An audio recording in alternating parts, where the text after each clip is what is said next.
तो राम राम भाइयों, welcome to the channel. और आज हम पढ़ने वाले हैं संविधान की अनुसूचियाँ। बिल्कुल बढ़िया से पढ़ेंगे, डिटेल में पढ़ेंगे और जो जो क्वेश्चन इससे आते हैं वो सारे कवर करूंगा मैं। और तो चलिए शुरू करते हैं। तो बात ऐसी है, जब संविधान हमारा बना, उसे ही हम मूल संविधान कहते हैं। तो जब संविधान बना उस समय अनुसूचियों की संख्या 8 थी। उस समय जब अनुसूचियों की संख्या थी वो थी 8।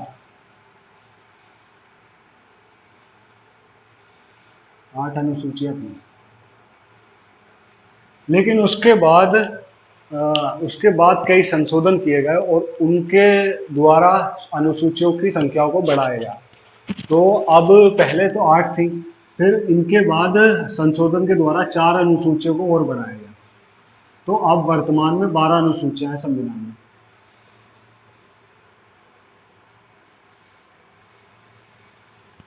तो अक्सर एग्जाम में पूछा जाता है कि मूल संविधान में कितनी अनुसूचियों की संख्या थी और अब वर्तमान में कितनी है। और ये भी पूछा जाता है कौन से संशोधन से कौन सी अनुसूची जोड़ी गई।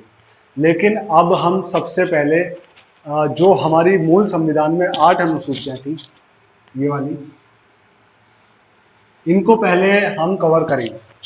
तो बिल्कुल बढ़िया करके इन्हें पढ़ेंगे, फिर जो 4 अनुसूचियां जो जोड़ी गई संशोधन द्वारा, फिर उन्हें कवर करेंगे। तो अब प्रथम अनुसूची से शुरू करते हैं। तो प्रथम अनुसूची हो या प्रथम अध्याय हो या फिर प्रथम अनुच्छेद हो, उनमें सेम ही बात की हुई है। तो जो प्रथम अनुसूची है उसमें यह कहा गया है कि भारत में राज्य और केंद्र शासित प्रदेश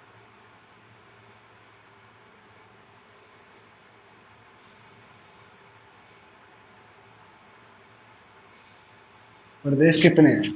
तो मतलब भारत के जो राज्य हैं और केंद्र शासित प्रदेश हैं, वो प्रथम अनुसूची में इनकी लिस्टिंग करी हुई है कि कितने राज्य हैं और कितने स्टेट हैं। तो वर्तमान में भारत में 28 राज्य और 8 केंद्र शासित प्रदेश हैं।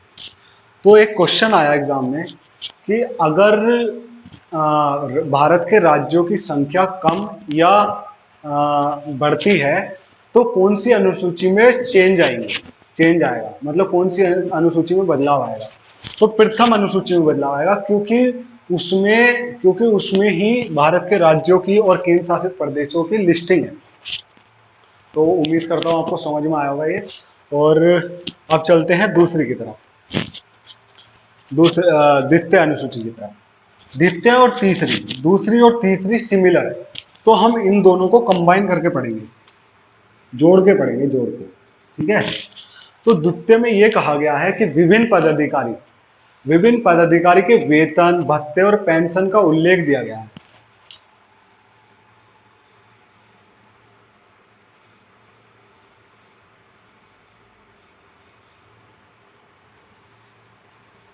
अधिकारी के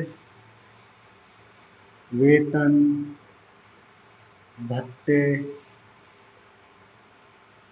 और पेंशन। और जो तीसरी है उसमें विभिन्न अधिकारी,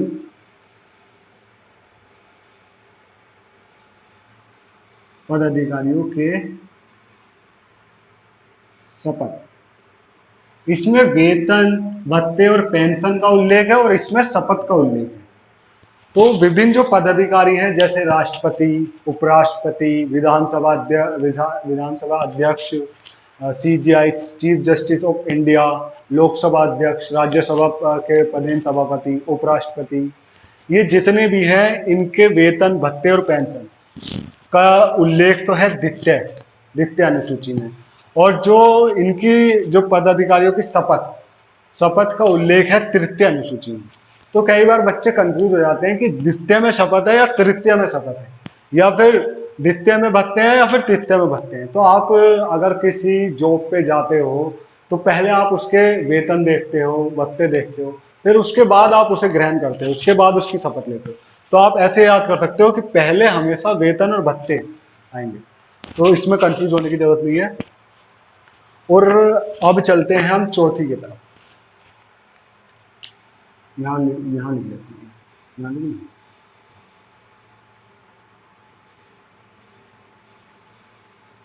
जो चौथी अनुसूची है उसमें राज्यसभा का वर्णन किया गया कि राज्यसभा में राज्य और केंद्र शासित प्रदेश से कितने सदस्य आएंगे, इसकी लिस्टिंग है। चौथी अनुसूची में राज्यसभा के सदस्य राज्य और केंद्र शासित प्रदेश,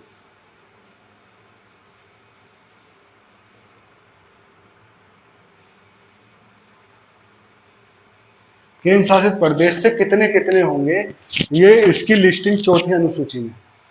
तो एक बार ये क्वेश्चन था कि राज्यसभा में जो सदस्य चुनते हैं वो सिर्फ राज्य द्वारा चुने जाते हैं, लेकिन ये क्वेश्चन गलत है, क्योंकि राज्य और केंद्र शासित प्रदेश दोनों से चुने जाते हैं। क्योंकि आप जानते हैं राज्यसभा में जो सदस्य चुने जाते हैं वो विधानसभा द्वारा चुने जाते हैं, विधानसभा द्वारा।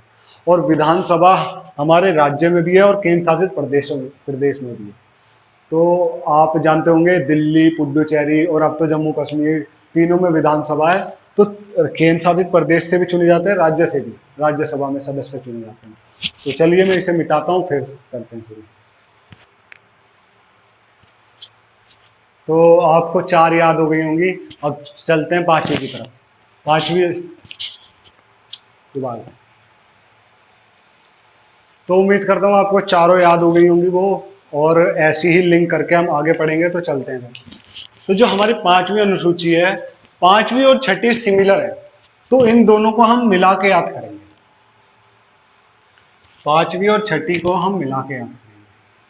तो 5वीं अनुसूची में कहा गया है कि अनुसूचित जाति और जनजाति के प्रशासन का वर्णन है 5वीं अनुसूची में।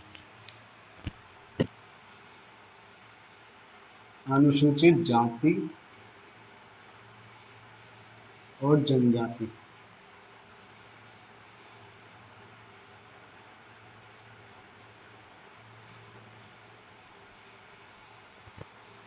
और जो 6ठी अनुसूची है उसमें सिर्फ जनजाति का वर्णन,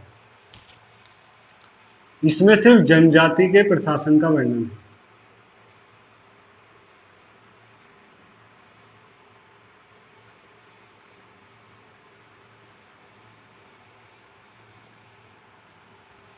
तो जो 6ठी अनुसूची है उसमें जनजाति के प्रशासन का वर्णन है, लेकिन सेलेक्टेड स्टेट में, मतलब कुछ सेलेक्टेड स्टेट हैं, 4 राज्य हैं जिनमें जनजाति के प्रशासन का वर्णन दिया गया। तो वो स्टेट अक्सर पूछे जाते हैं, वो आप याद कर लीजिए। असम, मेघालय, त्रिपुरा, मिजोरम। तो 5वीं में अनुसूचित जाति और जनजाति के प्रशासन का वर्णन, और 6ठी में सेलेक्टेड स्टेट जो कि है असम, मेघालय, त्रिपुरा, मिजोरम की जनजाति के प्रशासन का वर्णन। तो उम्मीद करता हूं आपको दोनों याद हो गई होंगी है। तो 7वीं अनुसूची की तरफ चलते हैं। तो जो 7वीं अनुसूची है उसमें 3 सूचियां दी गई हैं, 3 सूचियां। एक तो है संघ सूची, एक है राज्य सूची, और एक है संवर्ती सूची।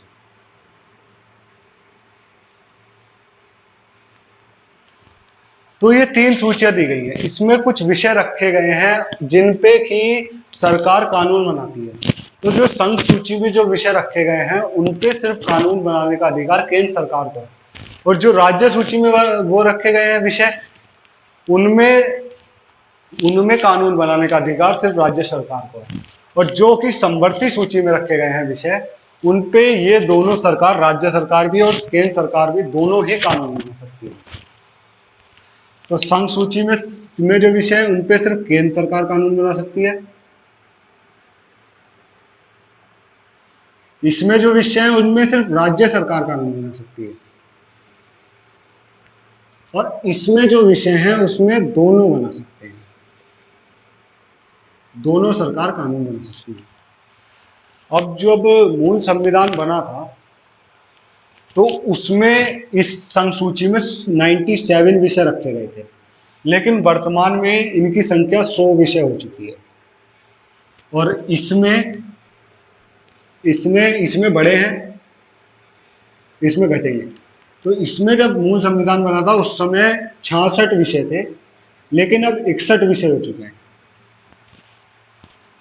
और जो संवर्ती सूची थी इसमें 47 विषय थे और अब 52 विषय हो चुके हैं। तो इन दोनों में बढ़ेंगे और इसमें घटेंगे, ठीक है। तो उम्मीद करता हूँ 7वीं अनुसूची भी समझ में आई होगी। और अब चलन बना,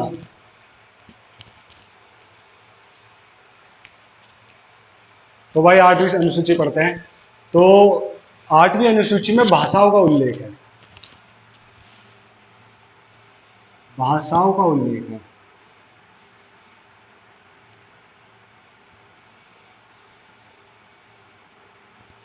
तो जब हमारा संविधान बना था, जब मतलब जब मूल संविधान था, तो इस अनुसूची में 14 भाषाओं का वर्णन किया गया था। फिर इसके बाद जब मूल संविधान था तो उसमें 14 भाषाएं थी उस समय इसमें।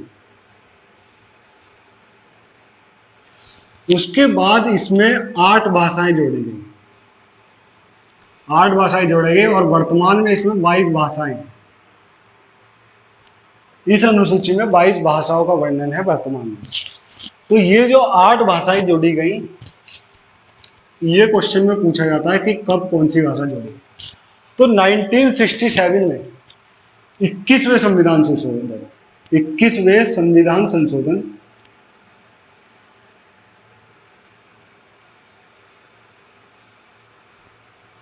21वें संविधान संशोधन द्वारा सिंधी भाषा को जोड़ा गया।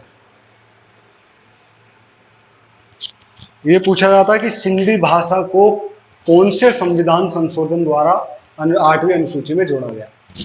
और 90 अब जो बाकी भाषाएं थी 1992 में 71वें संविधान संशोधन द्वारा, 71वें संविधान संशोधन द्वारा कोंकणी, मणिपुरी और नेपाली, इन 3 भाषाओं को जोड़ा गया 71वें संविधान संशोधन, जो कि 1992 में हुआ। और जो 2003 में 4 भाषाओं को जोड़ा गया, जो कि था 92वां संशोधन, 92 वह संविधान संशोधन। इसके द्वारा जोड़ा गया संथाली, मैथिली, बोडो और डोंगरी, इन 4 भाषाओं को जोड़ा गया। तो ये अक्सर पूछा जाता है कि जैसे ये पूछ लेगा कि मैथिली भाषा जो है, मैथिली या संताली भाषा, ये कौन से संविधान संशोधन द्वारा जोड़ी गई। और ये पूछ सकता है कि 71वें संविधान संशोधन द्वारा कितनी भाषाएं जोड़ी गई। और ऑप्शन में 4 भाषाएं दे देगा, इनमें से 92वें संविधान संशोधन में कौन सी भाषा जोड़ी गई। तो आप इन्हें याद कर लें, क्योंकि यहाँ से अक्सर क्वेश्चन बनता है। तो 8वीं अनुसूची इतनी थी और हमने जो मूल संविधान में जो 8 अनुसूची थी वो पढ़ ली। अब जो 4 अनुसूचियां जैसे 9, 10, 11, 12 ये जो जोड़ी गई, इन्हें हम कंप्लीट करेंगे। मूल संविधान में 8 अनुसूची थी, उनके बाद जो 4 जोड़ी गई वो थी 9, 10, 11, 12। अब इन्हें पढ़ेंगे हम। तो जो 9वीं अनुसूची थी, ये मैंने चार्ट बनाया हुआ है, इसमें लिखा हुआ है कि ये अनुसूचियां हैं 9, 10, 11, 12। इसमें ये संशोधन दिए गए हैं कि कौन से संशोधन द्वारा कौन सी अनुसूची जोड़ी गई। और ये विषय है कि उन अनुसूचियों के विषय कौन से थे और इनमें कुछ उनकी विशेषता ये बताइए, है नहीं। तो शुरू करते हैं। तो जो 9वीं अनुसूची थी, 9वीं जो अनुसूची थी वो जोड़ी गई प्रथम संविधान संशोधन द्वारा। तो ये अक्सर पूछा जाता है कि प्रथम संविधान संशोधन द्वारा कौन सी अनुसूची जोड़ी गई, या 9वीं अनुसूची कौन से संशोधन द्वारा जोड़ी गई। तो ये आप याद रखिए, प्रथम संविधान संशोधन द्वारा, प्रथम संविधान संशोधन द्वारा।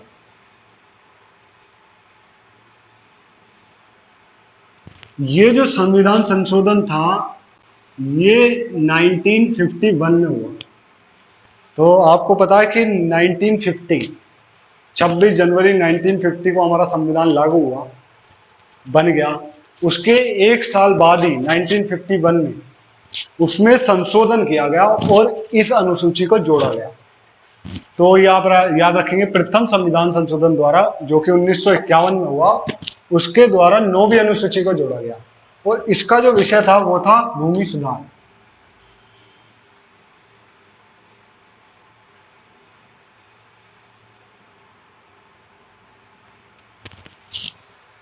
तो इसकी कोई विशेषता नहीं है, बस इसका विषय था भूमि सुधार। आप इतना याद रखेंगे, भूमि सुधार 9वीं अनुसूची में क्या है। क्वेश्चन में ये पूछा जाएगा 9वीं अनुसूची में क्या है, तो आप बताएंगे उसमें भूमि सुधार विषय दिया होगा। तो इसके बाद जो अनुसूची थी 10वीं, वो जोड़ी गई। तो जो 10वीं अनुसूची थी वो जोड़ी गई है 92वें संविधान संशोधन द्वारा। 52वें संविधान संशोधन द्वारा, 52वें संविधान संशोधन द्वारा।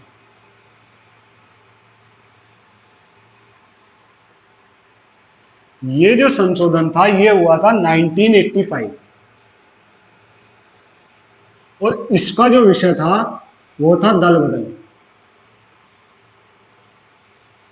तो 1985 में ऐसी स्थिति बनी हुई थी कि कई राजनीति पार्टी अपना दल बदल कर लेती थी चुनाव जीतने के बाद।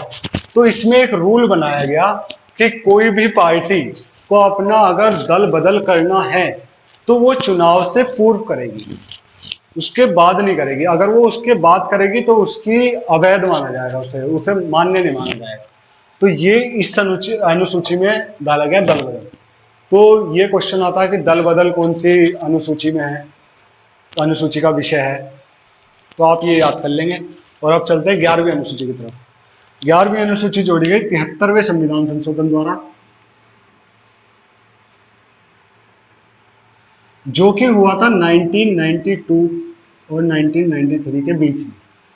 तो इसकी कोई पर्टिकुलर ईयर नहीं मिलता, लेकिन इन्हीं में से ऑप्शन होगा, शायद 1991 भी कह सकता है। तो इन तीनों में से ही ऑप्शन होता है।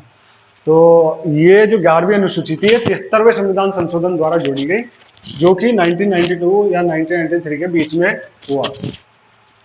और इसका जो विषय था वो था पंचायती राज।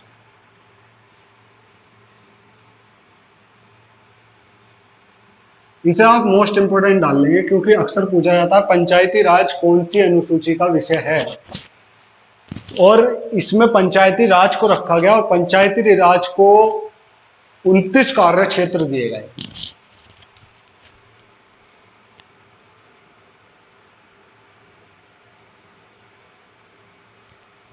पंचायती राज को कार्य करने के लिए 29 कार्य क्षेत्र दिए गए, जैसे सड़क, परिवहन, खेती और व्यवसाय, मतलब जिनको काम कर सके। ठीक है। और अब जो 12वीं अनुसूची है वो जोड़ी गई 74वें संविधान संशोधन द्वारा।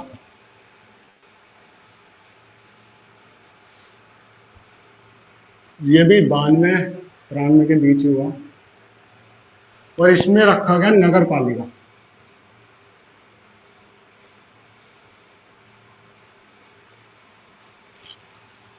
और इसमें भी 19 कार्य क्षेत्र दिए गए इन्हें काम करने के लिए।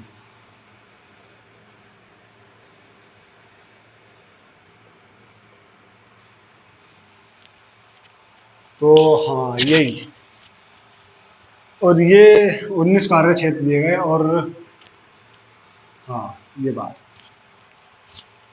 एक काम करते हैं, विशेषता को हटा देते हैं क्योंकि इसमें कुछ में नहीं आया विशेषता में। हाँ, इनके कार्य क्षेत्र को अगर आप विशेषता में लिखना चाहें तो लिख सकते हैं। तो ये थी सारी अनुसूची, उम्मीद करता हूँ कि आपको याद हुई होंगी। प्रथम प्रथम संविधान संशोधन द्वारा 9वीं अनुसूची, 52वें संविधान संशोधन द्वारा 10वीं, 73वें संविधान संशोधन द्वारा 11वीं और 74वें संविधान संशोधन द्वारा 12वीं अनुसूची को जोड़ा। ये आप आराम से याद कर सकते हैं और इनके विषय को याद कर सकते हैं। 10वीं में दल बदल, 11वीं में पंचायती राज, 12वीं में नगर पालिका। तो ये बहुत आसान हो जाएगा आपके लिए। उम्मीद करता हूँ कि आपको वीडियो अच्छी लगी होगी और याद भी हुआ होगा।